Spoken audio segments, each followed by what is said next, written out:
आपको बता देता हूँ। आज हम एक स्पेशल केस के बारे में बात करने जा रहे हैं, जो एक माइलस्टोन है बत्रा हॉस्पिटल के द्वारा।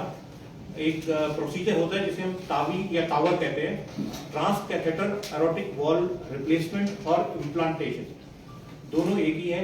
और ये एक ऐसा रेयर केस है जो बहुत ही कम हॉस्पिटल में हुआ है अभी तक। फरीदाबाद में बहुत ही गिनती के प्रोसीजर हुए हैं और आज उसी केस के बारे में हमारा डॉक्टर का पैनल बैठा हुआ है जिन्होंने ये केस परफॉर्म किया है, वो आपको इस केस के बारे में जानकारी देंगे।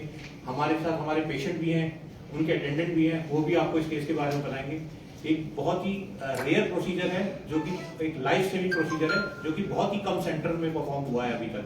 और अगर आप पूरे पैन इंडिया लेवल की बात करें तो लगभग 10,000 के केस करीब नंबर केसेस हुए हैं पूरे इंडिया के अंदर, जिसमें दिल्ली एनसीआर में लगभग 3,500 से 4,000 केस पिछले कुछ सालों में, मतलब अगर आप ओवरऑल देखें तो 1 से 2 सालों में ही ज्यादा केस परफॉर्म हुए हैं। ये नई टेक्नोलॉजी है, लाइफ सेविंग टेक्नोलॉजी है, जिसमें ओपन हार्ट सर्जरी करने की बजाय ट्रांस कैथेटर के जरिए वॉल की रिप्लेसमेंट या इम्प्लांट किया जाता है।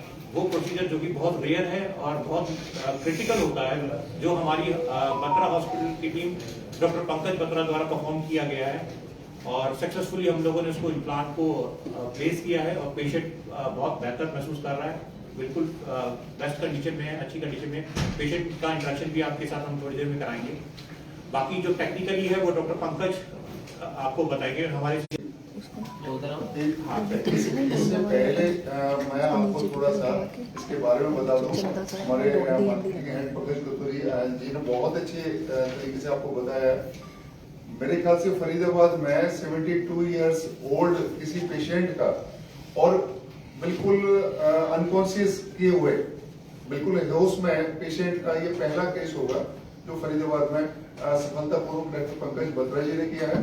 और 40 या 50 मिनट के ये पीरियड में ये पूरा सफलतापूर्वक किया है। बड़ा जोखिम भरा ये कार्य था, जिसको अपने एक्सपीरियंस से, अपने स्पेशलाइजेशन से उन्होंने पढ़े। कैथ लैब खुल गई है, आगरा में जैसे 15 कैथ लैब है, अलीगढ़ में है। तो अगर 15,000 या 20,000 कैथ लैब पूरे हिंदुस्तान भर में है तो ये प्रोसीजर सिर्फ मैक्सिमम 5% सेटअप में हो रहा है। समझ लो, अगर मैं ईमानदारी से बोलूं तो मेरे पे ऐसा दबाव बना दिया कि मेरे पास कोई आके मेरे को चेक दे गया 5 लाख का कि सर ये आप करो। ये प्रोसीजर महंगा है और बिना टीम के अगर वो एंजाइना के साथ आए तो मैक्सिमम लाइफ उसके साथ 5 साल है। तो मरीज को 10 साल मिलेंगे, नहीं तो 2 साल मिलेंगे, तो 8 साल एक्स्ट्रा, 8 साल एक्स्ट्रा खर्चा तो लगा। इससे ज्यादा भी हो सकते हैं, इससे ज्यादा भी हो सकते हैं। देखो मैंने ये वर्ड का डाटा दिया आपको कि severe S with normal LV function CHF 2 साल में। माता जी की हार्ट की पंपिंग 20%। अगर हम ये प्रोसीजर नहीं करते तो भी पैसे खर्च होते हैं, क्योंकि ऐसा पेशेंट रिकरेंट हॉस्पिटलाइजेशन होता है फॉर हार्ट फेलियर। अगर बार बार हॉस्पिटल में भर्ती हो हार्ट फेलियर तो उसका भी तो खर्चा आता है। कभी लाख रुपया आएगा, कभी 2 लाख आएगा, कभी 1.5 लाख आएगा, वो भी आता है। मेडिकल में कवर होता है ये होता है कवर्ड, CGHS ने अप्रूव कर दिया। मतलब ये प्रोसीजर दुनिया में पहली बार आया था 2017 में।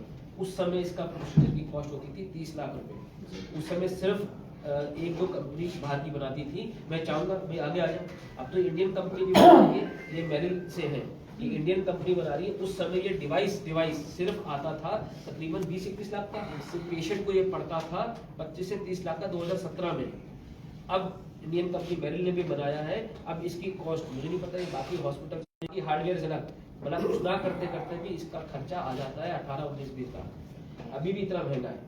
तो जैसे मैंने क्या बोला, अगर भल्ला जी कुछ नहीं करते, क्योंकि अगर आपको अगर आज एक 20 लाख का प्रोसीजर करवाना है तो आप सबसे पहले ढूंढोगे कहाँ ये प्रोसीजर्स हुए हैं। तो आप 20 की जगह 22 खर्च दोगे कि चलो मैदानता में जाते हैं, वहाँ फ्रीक्वेंटली होता है, जो मैं आपके साथ शेयर कर रहा था। तो मेरे से क्रेडिट भल्ला जी को जाता है कि भल्ला जी ने पुश करके बोला नहीं सर आप करो, और यहाँ तक किया कि 2 हफ्ते पहले आके मेरे को चेक दे गए कि ये सब कोई कॉम्प्लिकेशन हो जाए तो वो टेक ओवर कर पाए। तो ऐसा नहीं है कि ये केस करने के लिए मैंने प्रिकॉशंस नहीं लिए कि भाई भल्ला जी ने मेरे पे ट्रस्ट कर दिया तो मरीज का कुछ भी हो चल जाए। तो स्पेशल जो प्रॉक्टर है वो अहमदाबाद से फ्लाई करके आए, पूरा कार्डियक OT बैकअप पे था। और तो हमें पता था कि अगर टेबल पे कुछ होगा तो no one on this earth can save the patient. और माता जी को हमने 1% एनेस्थीसिया नहीं दिया। हाँ, ये पूरे प्रोसीजर में माता जी कैसे पॉसिबल हुआ? पेशेंट सामने आप पूछोगे, हमने सिर्फ 10 हुआ 10 ml local anaesthesia right groin में, 10 ml लेफ्ट ग्राइन में दिया है।